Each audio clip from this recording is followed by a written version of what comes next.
shooting in Texas. It is beginning to look like it was a targeted terror attack. I got an article up from the BBC, and they've confirmed everything that I've heard as far as the Property of Allah T-shirt. I have grease on my face. I had to do some work on cars before this. I'll make sure to wipe the grease off my face next time. I'm a piece of shit. Anyway, so the BBC confirms the rumor of the Property of Allah shirt, the Iranian flag, and the pictures of Iranian leaders. I did hear that he had a Quran as well, and I'm not seeing that in the article, so I'm not sure. I don't think it's unreasonable to believe that this guy had a Quran in the vehicle as well. I mean, the long and short of it is, we attacked Iran, and Iran has extremists in the United States. We know this for a fact. There are extremists in the United States, and they took action. Now, was this part of a terror cell? Was this a random Iranian guy? Was this whatever? Someone who's loyal to Iran? He was a naturalized citizen, but was he someone who was loyal to Iran? And then this gets into the question of immigration, and I'm leaning towards the send everybody home. I don't care if you're naturalized or not. Send everybody home, and we're not letting anyone in until we figure out who is here and loyal to the U.S. and who is not. Because I just think it's ridiculous that we just allow whoever to do whatever here, and it's silly. It's really silly.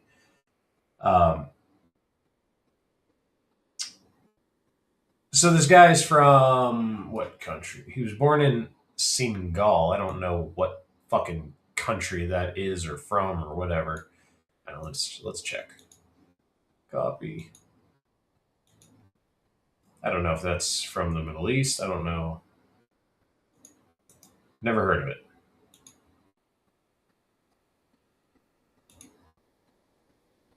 It's from Africa. Okay, so he's from Africa. He's a white dude from Africa wearing a Property of Allah shirt. Was radicalized by Iran. Not surprised. Not surprised. We know that Iran has terror cells. We know that there are terror cells. We know that Iran is a breeding ground for terrorists. I mean, it's no secret that the Middle East is a breeding ground for terrorists. It always has been, and it always will be. I don't think that it ever changes over there. I just think it's a different shade of terrorism. I'm not surprised this happened. I'm really not. And the timing, the timing is just impeccable for it to not be related to Iran. I mean, if it comes out and I'm completely wrong on all this, I'll be surprised. But I don't see how you could be wrong on this. I mean, this dude was clearly decided to get his jihad on, and luckily he got put down by, I think it was Dallas police. And he was only able to kill 3, and I think he killed 3, and he injured more than a dozen. I think he injured like 13 or 14 people. So I've also heard 16. I'm not sure. I've heard 12, 13. I've heard 16. I've heard a bunch of different stuff. But the only real decent article I could find was this BBC article. So, and that's saying a lot because I don't like using the BBC. They are, generally speaking, pretty garbage. I'm sick as well. Sorry. It's that time of the year where it starts to warm up, and then it's going to get real cold again, and I'm going to get real sick. And we're in that warming up. So I'm going to be all congested and sick for a couple of days, and then it's going to get cold, and I'm going to be congested and sick for a couple of days, and then it's going to get hot again, and then I'm going to feel like dying. I digress. I had a feeling all along this was a terror attack and not just some random event. This wasn't some random chance mass shooting.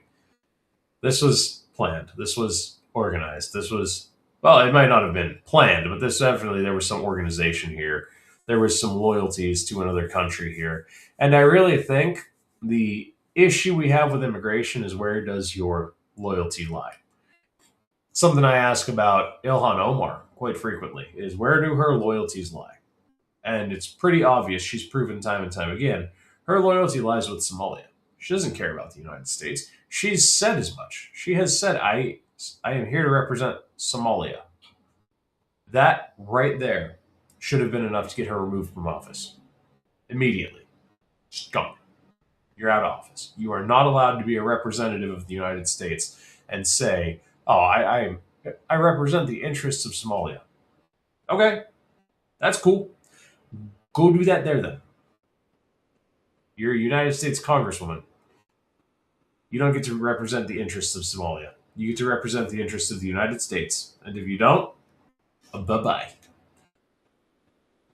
Just makes me wonder how many other people are in this country that do not have the Americans' best interest at heart. How many people are in this country that are willing to go to these lengths, that are willing to do these things, that are willing to execute something to this extent? I think most of these people are just, they just bloviate, and they're just, I'm a culture warrior. Oh, look at me. You're a dumbass is what you are. You're a useful idiot. But hey, if you want to be a culture warrior, I'm not judging you. You do you, boo. Whatever makes you happy. As long as you ain't hurting no one, I don't care. But when it comes to an immigrant's loyalties, I think we should have a lot of questions for immigrants. First being, where do your loyalties lie? And if their loyalties do not lie with the United States, yeah, you can't be here. Your loyalties have to lie with the United States. And the problem is, well, how do you prove it? How do you prove that your loyalty lies with the United States? I don't know. I don't know. I have ideas that I don't know how to execute. I have things that I'm like, yeah, this makes sense in my head, but I don't know how to make it happen. That's not my job. It's my job to come up with ideas and to talk about the news. I take very seriously this country. I am very proud to be an American. I am a very serious patriot. I do not tolerate people destroying flags. I don't tolerate those kind of things. I don't tolerate vandalization of the flag. I think the thin blue line flag is a vandalization. I think that when I fly a flag, it is that one right there every time. It is red, white, and blue. I don't get the American flag with the "don't tread on me" in the middle of it. No, I don't. I don't think that you should be flying that flag. I understand the novelty of it. I don't necessarily have a problem with it, like in a room like this. But if you're flying it on the outside as an expression of patriotism, I don't agree with it. My dad flies a thin blue line flag, and I'm like, no, Dad, I don't agree with this. You shouldn't be flying this flag. This is a desecration of the flag, and you shouldn't be flying it. You should be flying a red, white, and blue flag. A flag that has symbolism, and there's a time to fly that. I will say that flag, meaning no quarter given, could that flag could have a valid reason to be flown. Thin blue line flag, you're just kissing people's asses here, and I want nothing to do with it. And some people would even say that this flag shouldn't be flown because it doesn't have the gold around the edge like this. Some people say that if it doesn't have this gold border, it's a desecration. I get upset just the frizzies here, just from the age of this patch. I'll probably retire this patch soon. Like, this patch is probably nothing. And it's just from, like, being on my plate carrier and getting caught on stuff. And I usually just throw my cummerbund up on that little section of Velcro there. And that is just enough to wear that patch down over time. And that will get replaced. Now, there is a patch that I want. It's cut this way, and it has the American flag and the British flag. I would run something like that, because that's more symbolizing to if there were ever a conflict in the U.S. and say we called on England and we were like, hey, we need some people here. We need some manpower. Can you send some manpower? And they were to send people. I would run something like that. I mean, that's a real worst case scenario, but I'm not. When it comes to identification, I don't think it's a desecration. How did I get on desecrating the flag? I don't know where I was going with this. I'm going to be honest. I totally have no clue where I was going with that. I was just letting the tism ride out. But yeah, so this was for sure a terror attack. We don't know if this was organized. We don't know if this guy was part of a bigger cell, a bigger group.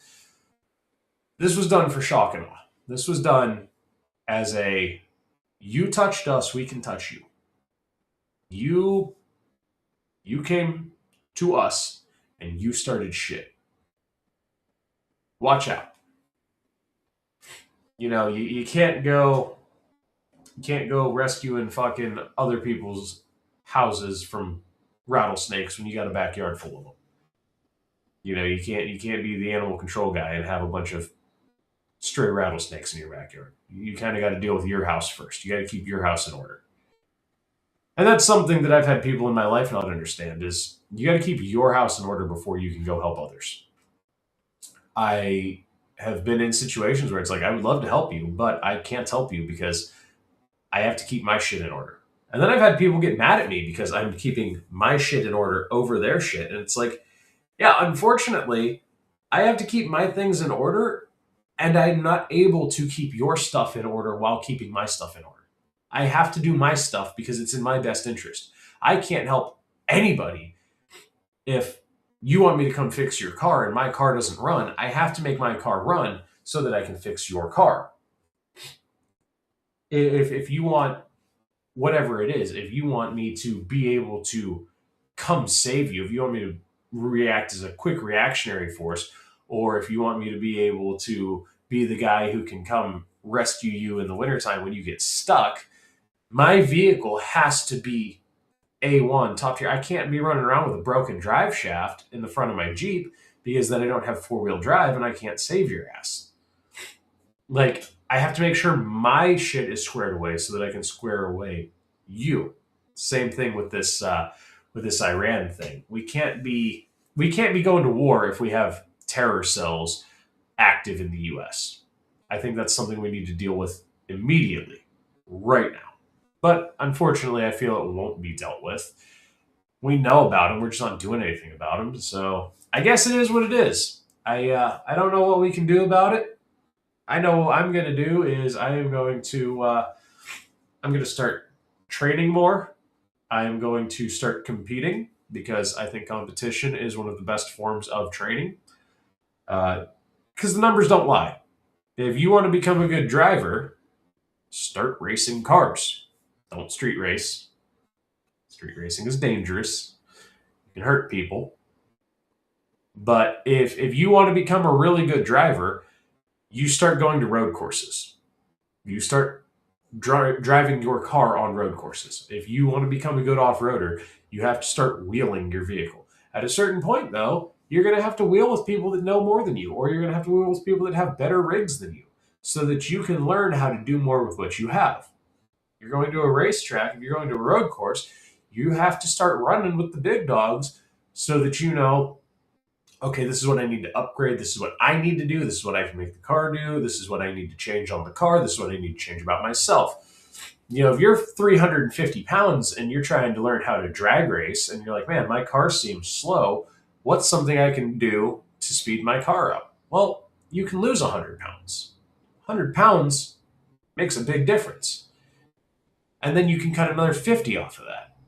And you can get down to 200 pounds. And wow, you've gone from a slow car because you weighed 350 pounds to still a slow car, but not as slow because you lost 150 pounds and you did something good for yourself. I know you're probably like, what the fuck does racing cars and dieting have to do with preparedness? It's the point of competition breeds competency. You start competing And once you start, we'll just take firearms, for example. Say you're an okay shot, but you're like, man, I want to be prepared for if this thing goes off, I want to be able to rack out rounds at 25 yards and hit accurately with my pistol. Well, if you're like me, you probably train at like 7, maybe 10 with your pistol because you want to make the shot and feel good about yourself and look cool in front of your friends. I'm not great at distance with a pistol. I'll be honest. I am pretty terrible at distance with a pistol. I anticipate, and I'm a general suckfest when it comes to shooting long distance with a pistol. I can do it. I've made 200-yard shots with pistols after a mag and a half. Still did it, but it's something that the more you push yourself, the better you'll be in the long run. So if you want to start, getting better, obviously start training, but turn the training competitive. Competition will teach you how to go fast and do better, which will in the end make you a more lethal person. It will in the end make you a better trained person. You're learning how to run the gun faster. You're learning how to reload the gun faster. You're learning how to shoot better and faster. So I guess all I can tell you to do is start training. So that's all I got for you. I'll see you all in the next one. I'll leave it there. It was definitely a terror attack. We definitely need to be on our toes. It's definitely time to start training if you're not already. Anyway,